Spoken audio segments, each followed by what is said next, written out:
यह जो है लेक्चर नंबर कितना है, तो लेक्चर नंबर 2 है। ओके, ध्यान से समझिएगा।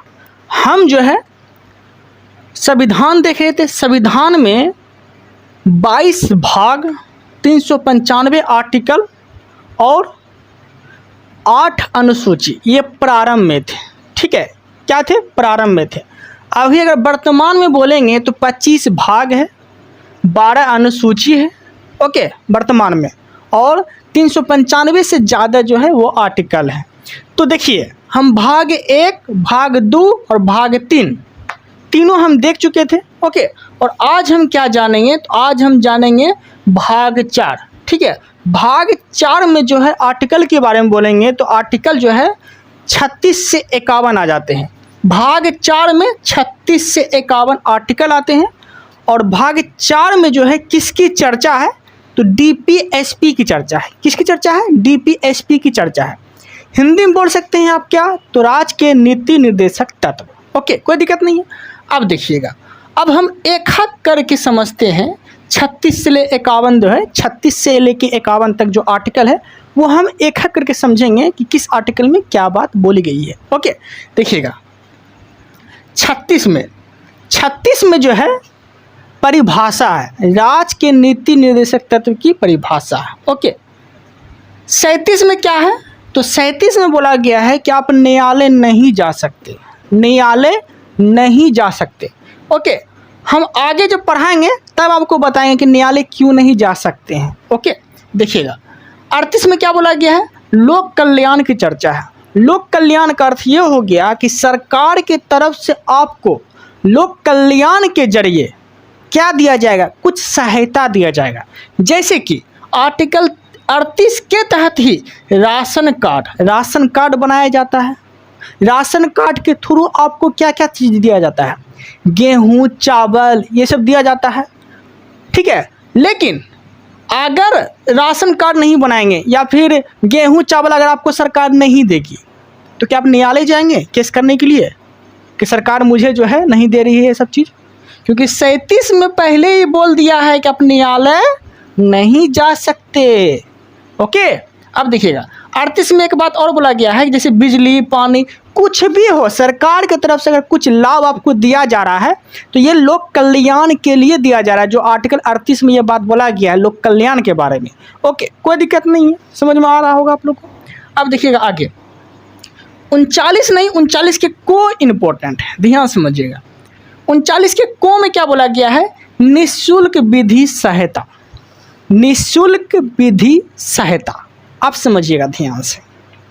जैसे कोई व्यक्ति गरीब है, जैसे कोई व्यक्ति गरीब है और यह जो है कोई केस मुकदमा में फंस गया है। ओके, उसके बाद पैसा नहीं है वकील के रखने के लिए, तो क्या करेगा? न्यायालय उसको एक वकील देगा। ठीक है, कि ठीक है तुम इसका केस लड़ो। निःशुल्क विधि सहायता, विधि मतलब क्या होता है? कानूनी सहायता दिया जाएगा, सरकार की तरफ से देगा कि इसके लिए कुछ प्रबंध किया जाए।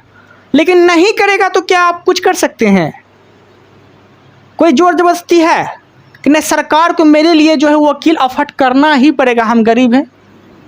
आप केस भी नहीं कर सकते हैं, कुछ नहीं कर सकते हैं, आप न्यायालय भी नहीं जा सकते हैं, क्योंकि 37 आर्टिकल में पहले ही बोल दिया है कि न्यायालय नहीं जा सकते। कोई दिक्कत नहीं है। 39 के घो समझते हैं। 39 के घो में क्या बोला गया है? 39 के घो में बोला गया है कि समान कार्य के लिए समान वेतन। समान कार्य के लिए समान वेतन, चाहे वो फीमेल हो या मेल हो, फीमेल हो या मेल हो। ओके, उससे कोई मतलब नहीं है, समान कार्य के लिए उसको समान वेतन दिया जाएगा। ये किस आर्टिकल में बोला गया है? तो ये बोला गया है 39 के घो में। ओके, कोई दिक्कत नहीं है। अब देखिएगा 40 में किसकी चर्चा है? तो 40 में पंचायत की चर्चा है। 40 में किसकी चर्चा है? पंचायत की चर्चा है। ओके, कोई दिक्कत नहीं है।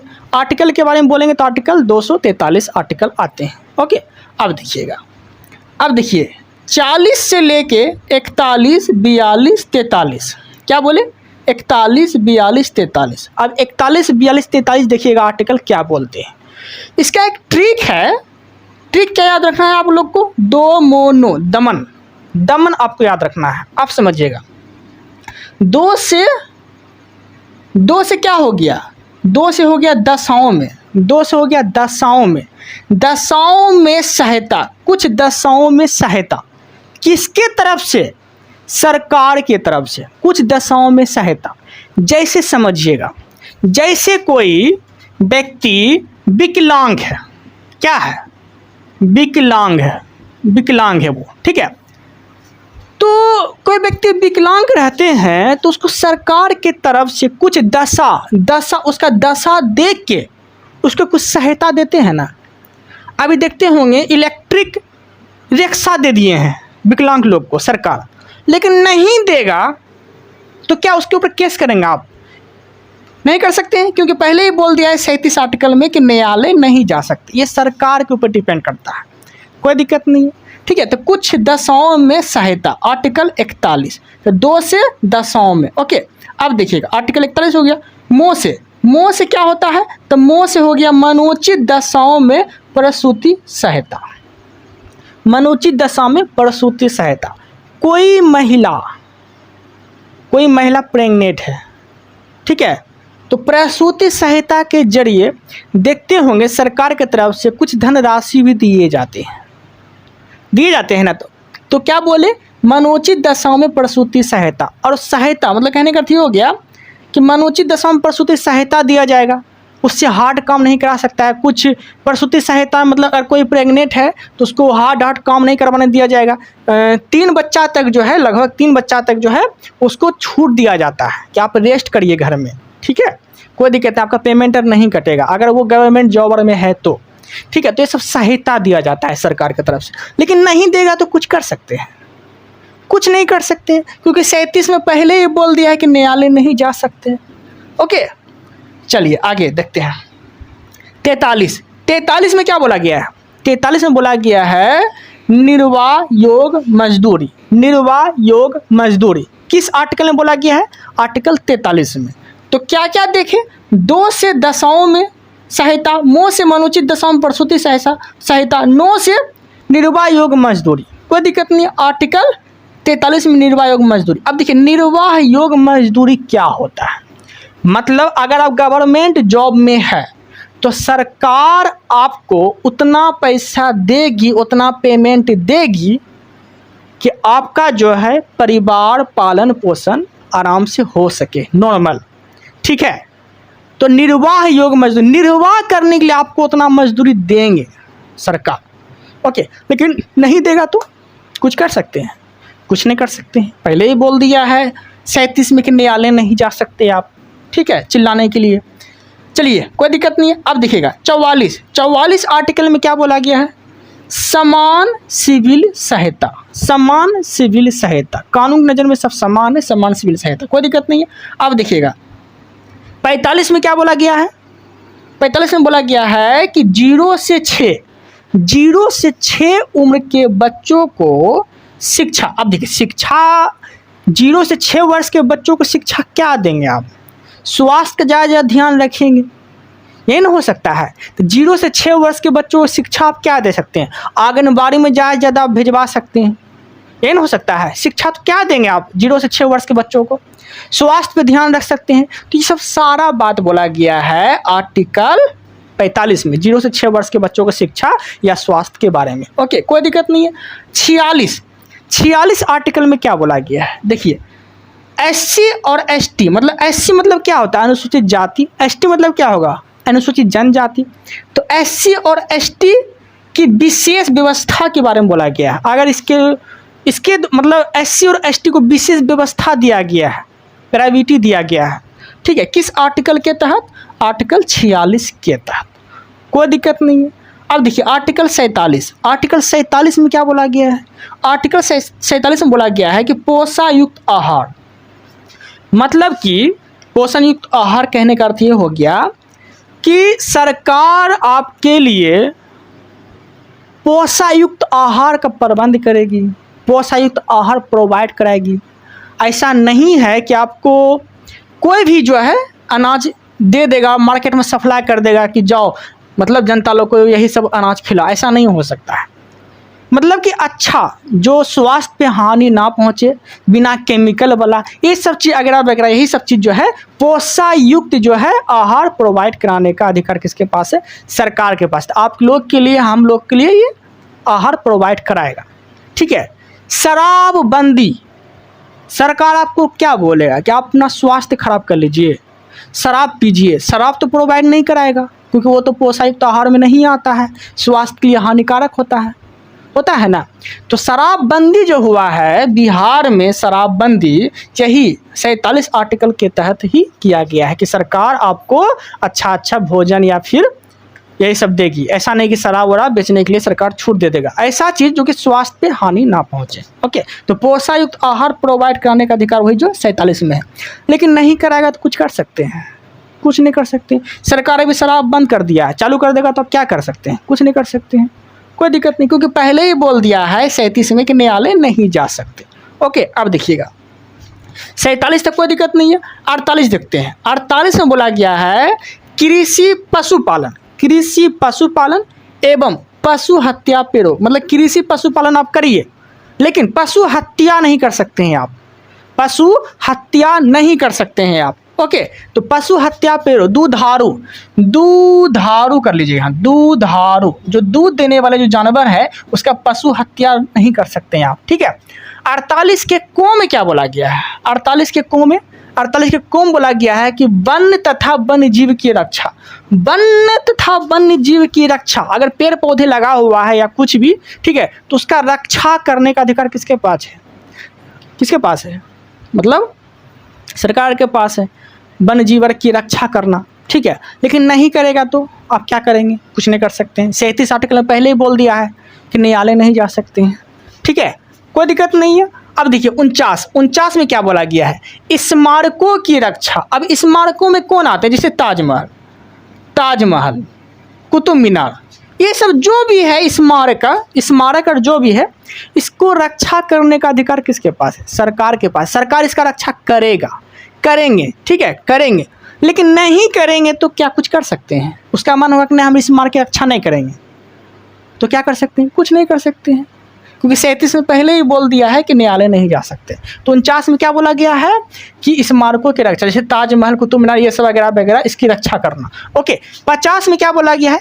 कार्यपालिका से न्यायपालिका का पृथक्करण। कार्यपालिका किसे बोलते हैं? जैसे काम वाला बात हो, ठीक है, काम करने का जो भी चीज़ होता है प्रोसेस, ये कार्यपालिका में होता है। न्यायपालिका मतलब क्या होगा कि न्याय करने, जो न्याय करता है, सुप्रीम कोर्ट, हाई कोर्ट, ये सब क्या है? न्यायालय है। तो कार्यपालिका से न्यायपालिका का जो है पृथक्करण 50-50, याद रखिए 50-50। ठीक है, मतलब पृथक किया गया है 50। ठीक है, 50 आर्टिकल में क्या बोला गया है? कार्यपालिका से न्यायपालिका का पृथक्करण 50-50 कर दिया गया, अलग कर दिया गया। ठीक है। अब देखिए 51 में क्या हो गया? अंतर्राष्ट्रीय शांति के बारे में बोला गया है आर्टिकल 51 में। अब देखिएगा आर्टिकल 51 के तहत ही जो है भारत यूएनओ का सदस्य देश बना था। ठीक है, किस आर्टिकल के तहत? तो 51 आर्टिकल के तहत। ओके, कोई दिक्कत नहीं है, समझ में आ गया। 36 से 51 आर्टिकल, कोई दिक्कत है तो आप कमेंट कर सकते हैं। ओके, अब देखिएगा, अब हम देखने वाले हैं भाग 4 के को। भाग 4 के को इम्पोर्टेंट है, याद रखिएगा। ठीक है, भाग 4 के को में किसकी चर्चा है? तो वो है मूल्य कर्तव्य की। किसकी चर्चा है? मूल्य कर्तव्य की चर्चा है। ठीक है, भाग बोलेगा तो 4 के को, और आर्टिकल बोल दिया 51 के को। तो ये सब डायरेक्ट क्वेश्चन पूछ लेते हैं कि मूल्य कर्तव्य की चर्चा किस भाग में? 4 के को। किस आर्टिकल में? 51 के को। ओके, आर्टिकल बोलेगा तो 51 के को, भाग बोलेगा तो 4 के को, कोई दिक्कत नहीं। अब देखिएगा प्रारंभ में मूल कर्तव्य जो थे वो 0 थे। प्रारंभ में मूल कर्तव्य की संख्या 0 थे। लेकिन 42वां संविधान संशोधन जो कि 1976 में हुआ था, स्वर्ण सिंह के सिफारिश पे, ठीक है, 10 मूल कर्तव्य जोड़ा गया था। पूछेगा कि 10 मूल कर्तव्य जो जोड़े गए थे किसके सिफारिश पे? तो स्वर्ण सिंह के सिफारिश पे। कब? तो 42वां संविधान संशोधन 1976 में। कोई दिक्कत नहीं है। अब देखिएगा मूल कर्तव्य जो है ये किस देश से लिए हैं? तो रूस से लिए हैं। मूल कर्तव्य रूस से लिए हैं, कोई दिक्कत नहीं है। अच्छे समझ में आ गया होगा आप लोग को। ओके, अब देखते हैं भाग 5। देखिए भाग 4 के को इसमें तो कोई दिक्कत नहीं होना चाहिए, अच्छे से समझ में आ गया होगा आप लोग को। ओके, अब क्या जानेंगे, भाग 5 देखेंगे। भाग 5 में जो है आर्टिकल 52 से लेके 151 तक आते हैं। आर्टिकल 52 से लेके 151 तक आते हैं, ठीक है। अब देखिए, मूल कर्तव्य में एक चीज़ छूट गया था, याद रखिएगा कि 42वां संविधान संशोधन में 10 मूल कर्तव्य जोड़ा गया था, लेकिन 11वां बोलेगा कि 11 मूल कर्तव्य किस संशोधन में जोड़ा गया था, तो 86वां संविधान संशोधन 2002 में जोड़ा गया था 11वां मूल कर्तव्य। कोई दिक्कत नहीं है। और यह जो है इसमें क्या बोला गया था, इसमें 51 के को के तहत बोला गया है कि 6 से 14 वर्ष की बच्चों को 6 से 14 वर्ष के बच्चों को शिक्षा देना है, ठीक है। तो ये जो है ना अभिभावक पे लागू होता है, अभिभावक पे, ठीक है, अभिभावक पे लागू होता है, मतलब गार्जियन पे। गार्जियन का ये दायित्व होगा 21 के तहत कि बच्चा को जितने भी बच्चे हैं जिसका उम्र 6 से 14 वर्ष तक है, उसको आप स्कूल भेजिए, उसको आप शिक्षा दीजिए। ऐसा नहीं है कि उसको घर में काम करवाइए, ऐसा नहीं है कि उसको बाहर भेज दीजिए कमाने के लिए, ऐसा नहीं कर सकते, ये कानूनन अपराध है। ओके, तो शिक्षा देने की जो बात कही गई है ये अभिभावक के बारे में बोला गया। 21 के को जो है ये अभिभावक के बारे में बोला गया है। ओके, कि बच्चों को शिक्षा दीजिए, स्कूल और भेजाइए। अब देखिए भाग 5 देखते हैं। भाग 5 में 52 से लेकर 151 आर्टिकल आते हैं, कोई दिक्कत नहीं। अब देखिएगा, राष्ट्रपति की चर्चा पूछेगा किस आर्टिकल के अंतर्गत आते हैं, तो 52 से लेकर 61। 52 से लेकर 61 जो है राष्ट्रपति की चर्चा है, कोई दिक्कत नहीं है, प्रेसिडेंट। ओके, अब देखिएगा राष्ट्रपति का एक ट्रिक है, यही ट्रिक में पूरा राष्ट्रपति समटा जाएगा, समझिएगा। ट्रिक क्या है मेरा, पकानी कोका दुयो दशम। क्या बोले ट्रिक, पकानी कोका दुयो दशम, कोई दिक्कत नहीं है। पो, देखिए पो मतलब क्या हो गया, पद, ठीक है। फिर क्या हो गया, का मतलब क्या हो गया, कार्यपालिका का औपचारिक प्रदान, ठीक है। फिर नि मतलब क्या हो गया, निर्वाचन। को मतलब क्या हो गया, कोटा। फिर का मतलब क्या हो गया, कार्यकाल। दो मतलब क्या हो गया, दोबारा निर्वाचन। यो मतलब क्या हो गया, योग्यता। दो मतलब क्या हो गया, दशाओं में कंडीशन, ये सब, ठीक है। और सो मतलब क्या हो गया, शपथ। मो मतलब क्या हो गया, महाभियोग। तो कहाँ से कहाँ तक हो गया, 52, 53, 54, 55, 56, 57, 58, 59, 60। ओके, कोई दिक्कत नहीं है। तो ट्रिक क्या है, पकानी कोका दियो दशम। ओके, कोई दिक्कत नहीं। अब एक एक करके समझते हैं, 52 से लेकर समझते हैं, ठीक है। देखिए 52 में किसकी चर्चा है, तो राष्ट्रपति की पद की चर्चा है। राष्ट्रपति की पद की जो चर्चा है ये आर्टिकल 52 के अंतर्गत आते हैं, पद के बारे में। और राष्ट्रपति का जो पद है ये किस देश के संविधान से लिए हैं, तो यह लिए हैं ब्रिटेन के संविधान से। ब्रिटेन के संविधान से लिए हैं राष्ट्रपति का पद, कोई दिक्कत नहीं है। अब देखिएगा 53 में क्या बोला गया है, 53 में क्या आता है, का आता है। तो का मतलब क्या हो गया, कार्यपालिका का औपचारिक प्रधान।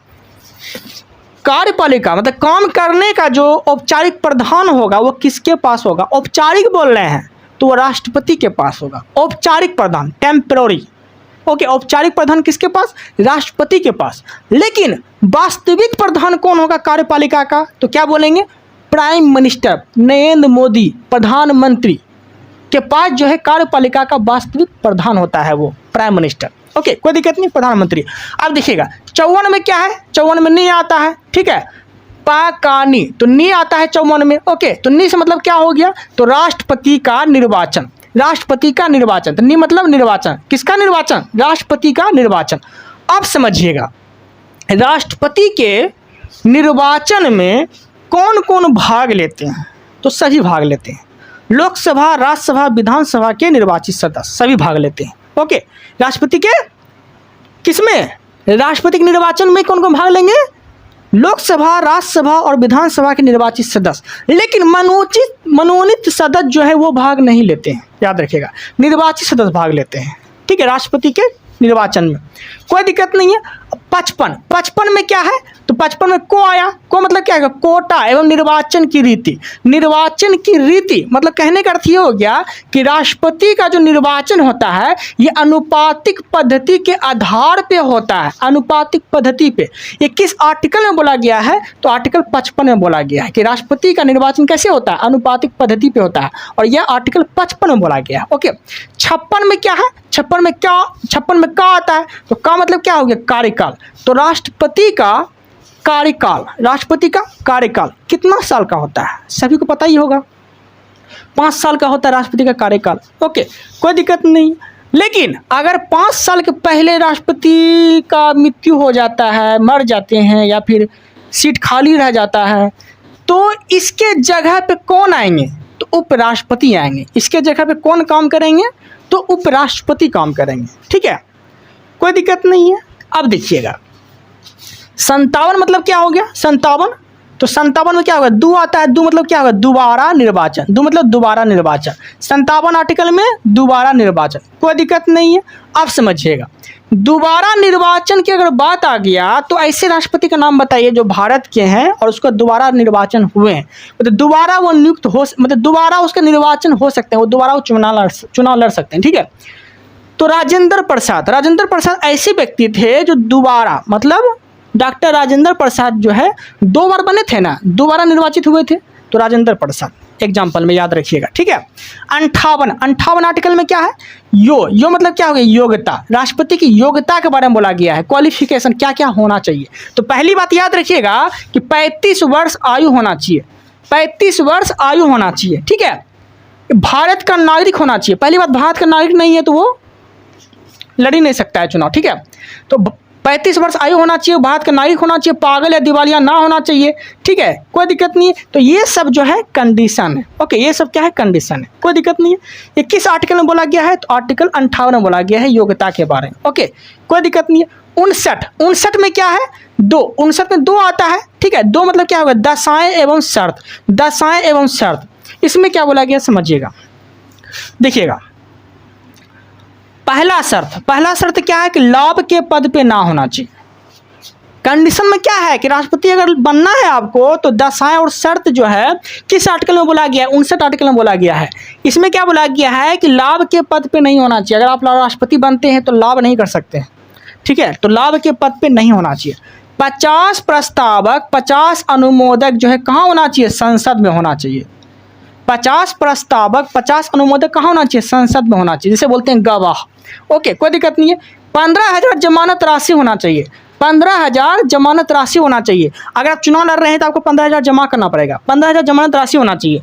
अगर 1/6 मत मतलब कि वोट नहीं आपको मिला, 1/6 मत मतलब वोट अगर आपको नहीं मिला तो आपकी जमानत जब्त हो जाएगी। जमानत जब्त का अर्थ ये हो गया कि आपको जेल नहीं भेजा जाएगा, वो जो 15,000 रुपये आप जमा किए थे वो आपका जब्त कर लिया जाएगा। ओके, अगर आप 1/6 वोट नहीं लाते हैं तो। ओके, कोई दिक्कत नहीं है। अब देखिए 60 मतलब क्या? 60 में देखिए क्या बोला गया? 60 में क्या आते हैं? 100 आते हैं। 100 मतलब क्या होगा? शपथ। तो राष्ट्रपति का शपथ कौन दिलाते हैं? तो सुप्रीम कोर्ट के CJI मतलब मुख्य न्यायाधीश, सुप्रीम कोर्ट के मुख्य न्यायाधीश। ओके, सुप्रीम कोर्ट के मुख्य न्यायाधीश। राष्ट्रपति को शपथ कौन दिलाते हैं? तो सुप्रीम कोर्ट के मुख्य न्यायाधीश। ओके, कोई दिक्कत नहीं है। 61 में मो आता है, तो मो मतलब क्या होगा? महाभियोग, राष्ट्रपति का महाभियोग। अब समझिएगा महाभियोग क्या होता है। महाभियोग देखिए, महाभियोग मतलब हो गया कि राष्ट्रपति को लतिया देना। ठीक है, लतिया देना, उतार देना, भगा देना है, मतलब यही सब। महाभियोग मतलब क्या हो गया? आरोप लगाना कि ना आप ऐसे हैं, आप वैसे हैं, आप ये राष्ट्रपति लायक नहीं हैं। ठीक है, तो राष्ट्रपति को लतियाना बोल सकते हैं आप ऐसे। ठीक है, तो महाभियोग, राष्ट्रपति का महाभियोग जो है किस आर्टिकल में बोला गया है? तो आर्टिकल 61 में। आप समझिएगा, महाभियोग जो है ये किसी भी सदन से प्रारंभ हो सकता है। राष्ट्रपति को महाभियोग लगाना है, लतियाना है, तो ये किसी भी सदन से प्रारंभ हो सकता है। ठीक है, चाहे वो राज्यसभा हो चाहे वो लोकसभा हो, किसी भी सदन से आप प्रारंभ कर सकते हैं। ओके, अब देखिए प्रारंभ कर सकते हैं, लेकिन प्रारंभ करने के लिए 1/4 मत होना चाहिए। 1/4 वोट अगर कोई डालेगा 25%, तभी आप प्रारंभ कर सकते हैं कि राष्ट्रपति महाभियोग लगना चाहिए। ओके, लेकिन अभी महाभियोग लगा नहीं है, अभी से प्रारंभ किए हैं आप। ठीक है, लेकिन पारित कब हो जाएगा? जब वोट जो है 2/3 हो जाएगा, मतलब 66% जब राष्ट्रपति के विपक्ष में 66% वोट अगर मिल जाएगा कि राष्ट्रपति सच में जो है बहुत इसका फॉल्ट पकड़ा गया है, इसको हटाना चाहिए, 66% अगर वोट मिल गया तब राष्ट्रपति पर जो है पूर्ण रूप से महाभियोग लग जाएगा और राष्ट्रपति का पद खाली हो जाएगा। ओके, कोई दिक्कत नहीं है। अब समझिएगा ध्यान से, लेकिन अगर महाभियोग प्रारंभ कर रहे हैं तो राष्ट्रपति को 14 दिन पूर्व, 14 दिन पहले सूचना दिया जाएगा कि आपके ऊपर महाभियोग लग रहा है। ओके, अपना जो है बचाव कर लीजिए, कोई दिक्कत नहीं। अब देखिए महाभियोग के बारे में आ गया, तो महाभियोग जो है राष्ट्रपति का महाभियोग किस देश से लिए हैं, तो यूएसए देश से लिए हैं। किस देश से लिए हैं, यूएसए देश से लिए हैं। ओके, कोई दिक्कत नहीं है, मतलब संयुक्त राज्य अमेरिका से लिए हैं, अमेरिका से लिए हैं, ठीक है, समझ में आ गया होगा। उम्मीद है कि आप लोग को समझ में आ गया होगा। कोई डाउट आता है, कोई प्रॉब्लम होता है तो आप कमेंट कर सकते हैं, बता सकते हैं। ओके, थोड़ा फास्ट खींचे, जल्द से जल्द जो है पॉलिटी खत्म कर देंगे। ओके, और इससे ज़्यादा क्वेश्चन गिरेगा नहीं, बिहार पुलिस हो या फिर कोई भी एग्जाम हो। ओके, पॉलिटी नॉर्मल ही पूछता है। चलिए इस वीडियो में इतना ही रखते हैं। Thank you, thanks for watching.